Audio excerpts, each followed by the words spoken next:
All right, let's talk about something that every single clinician has faced. That challenge of creating a stable, comfortable denture when the foundation, well, it's just not ideal. In this explainer, we're going to break down the principles of pre-prosthetic surgery, a whole field dedicated to optimizing that exact foundation. We'll get into why we intervene in the first place, the crucial steps you have to take before surgery, and a really clear framework for when and how to approach it. Okay, so here's our game plan. We're going to kick things off with the biological rationale, the why behind all of this. Then we'll cover the absolutely critical non-surgical first steps before we even think about surgery. From there, we'll jump into a simple framework for surgery, look at how we correct common obstacles, how we can actually enlarge the denture foundation, and then we'll wrap up with the modern game changer, dental implants, and the principles that should guide everything we do. So let's start at the very beginning. Why does this field even exist? It really all comes down to the long-term effects of wearing dentures. For a lot of our patients, this has been a process going on for years, sometimes decades, and believe me, it is far from harmless. And this quote from our source material, it absolutely nails it. That significant biological price is talking about all the damage we see from ill-fitting prostheses over time. We're talking chronic inflammation of the tissues, overgrown tissue called hyperplasia, and that slow, steady process of bone resorption, all of which just destroys the very foundation we need to build a new denture on. So when we look at how to fix these problems, our approach really falls into two main buckets, non-surgical and surgical. But here's the thing, it is rarely an either-or situation. The best, most effective treatment plans almost always begin with those non-surgical methods, and only then do we thoughtfully bring in surgery where it's truly needed. And that brings us to a super important clinical rule. Before we even think about a scalpel, before we even think about picking up impression material, we must start with non-surgical methods.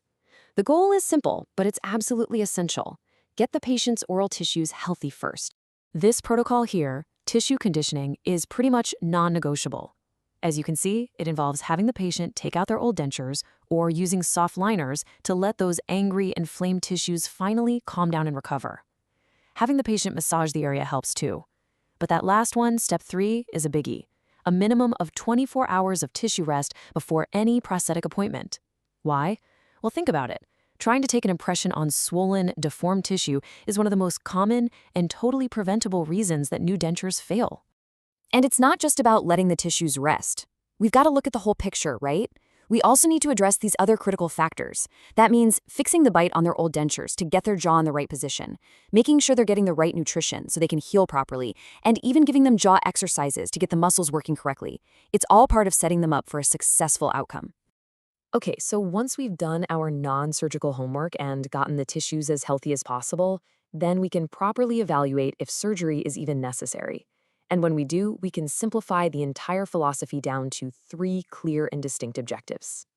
Yeah, just 3. And this is so powerful because instead of trying to memorize a random laundry list of dozens of different surgical procedures, we can organize our entire thinking around just these 3 primary goals. This framework brings so much clarity to our treatment planning. Every single surgical procedure we consider is going to fall into one of these 3 buckets. And here they are. It's pretty straightforward. Objective 1 is to fix existing problems that are just getting in the way of a good denture. Objective 2 is to actually go in and surgically make the denture-bearing area bigger.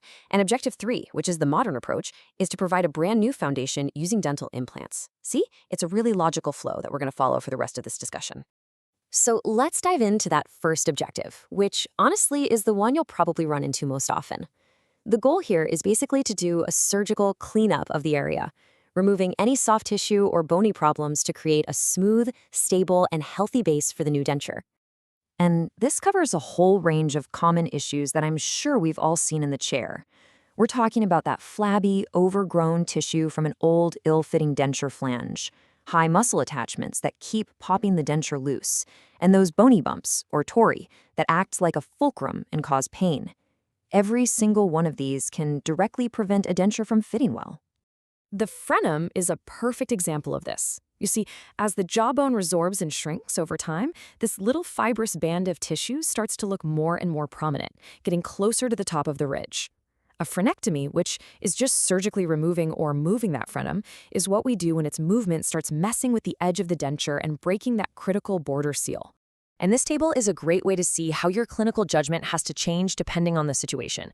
Let's take those bony bumps, the tori. Down on the lower jaw, those mandibular tori often get in the way of the denture flange, they cause pain, and yeah, they frequently need to be removed. But contrast that with the maxillary tori up on the palate, those rarely ever need to be taken out. Almost always, we can just create a little bit of space or relief in the denture itself. And this leads to a super important point about how we think about other bony issues, like undercuts. The old school way of thinking was see an undercut, remove an undercut. But the modern, more conservative approach is completely different. If we plan the denture's path of insertion just right, we can often use those undercuts to our advantage. They can give us a ton of extra stability and retention. So just routinely removing them is rarely the best move. Okay, let's shift gears to our second objective, procedures that are actually designed to physically make the foundation bigger. This type of surgery really comes into play when a patient has had such severe bone loss that there's simply not enough surface area left to support a denture properly. The classic procedure here is the vestibuloplasty. So what's happening is, as the jawbone resorbs and gets shorter, those muscle attachments, like the mentalis muscle in the chin, start to look like they're migrating up towards the top of the ridge. This basically makes the vestibule, that space for the denture flange, really shallow. With a vestibuloplasty, we surgically detach and move those muscles down, which deepens that space and gives us precious vertical real estate for our denture flanges. The difference in stability can be dramatic. And this brings us to our third and final objective. And I am not exaggerating when I say this is the single most significant development in this entire field. This is the innovation that has totally changed how we manage a severely resorbed ridge. I mean, this quote on the screen says everything you need to know. Osseointegrated dental implants are the biggest leap forward this field has ever taken. We have decades of evidence now that prove for patients who just cannot manage with the regular dentures, implants are the single most effective solution we can possibly offer them.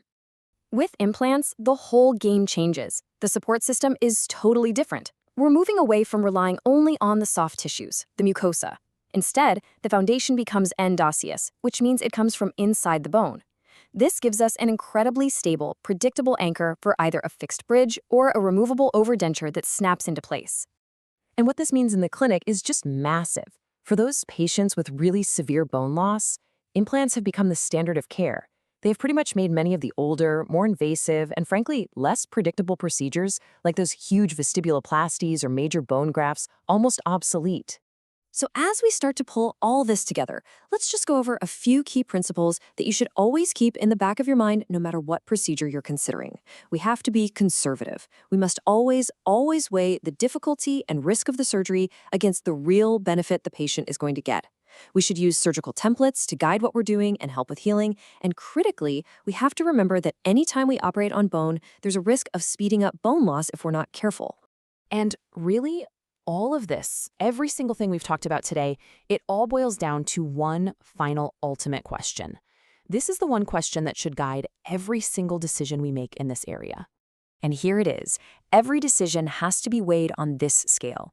The question is, does the prosthodontic prognosis genuinely justify this procedure?